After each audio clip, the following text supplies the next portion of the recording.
はいどうも、みっちーです。今日もよろしくお願いします。本日やるのはタコ料理でございます。前回取ってきたタコを使用して美味しいペペロンチーノを作りたいと思います。タコを使う時などの注意点も説明しながら作りますので、ぜひ最後までご視聴お願いします。それでは作っていきましょう。食材カット。ボイルタコを一口サイズに切ります。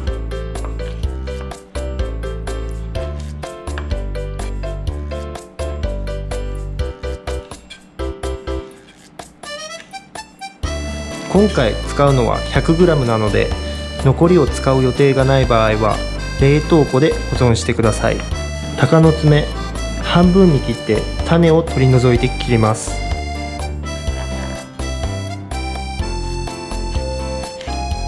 種と綿の部分が一番辛いです。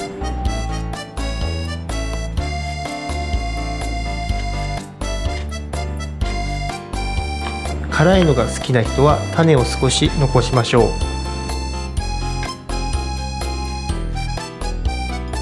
今回ちょっとだけ残します。ニンニク2かけをスライスします。これで食材カット終了です。用意する食材はこちら。タコ 100g、 鷹の爪1本分、ニンニクスライス2個分、パスタ 100g、 オリーブオイル 30cc、 塩小さじ1、万能ネギ少量、ブラックペッパーです。パスタを茹でます。今回茹でる際の塩はいりません。そういう配分のレシピに仕上げてあります。詳しくは概要欄をご覧ください。茹で時間はお好みですが、アルデンテにしたい場合はパスタごとの表記時間より1分ほど早めに揚げましょう。鍋にオリーブオイル、鷹の爪、ニンニクスライス、塩を入れて炒めます。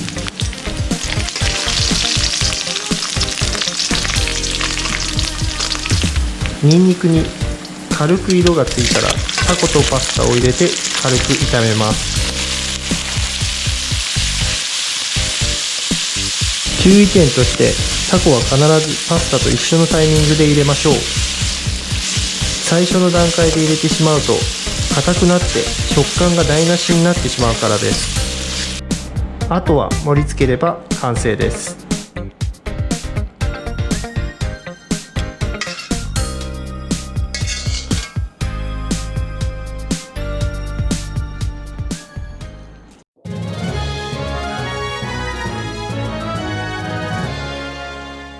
はい、ということで島ダコのペペロンチーノが完成しました。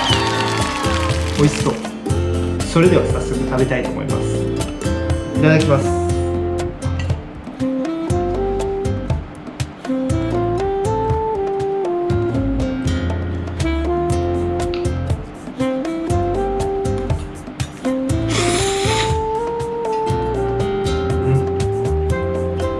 最高。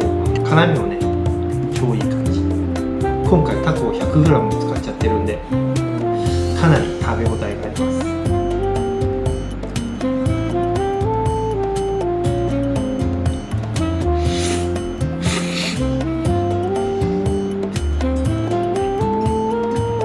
うまいね。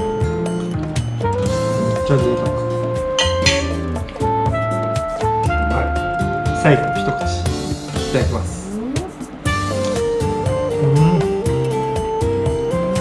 ごちそうさまでした。はい、ということで今日の料理はいかがでしたでしょうか。いいと思ったらグッドボタン、チャンネル登録も忘れずにお願いします。それでは次の動画でお会いしましょう。またね。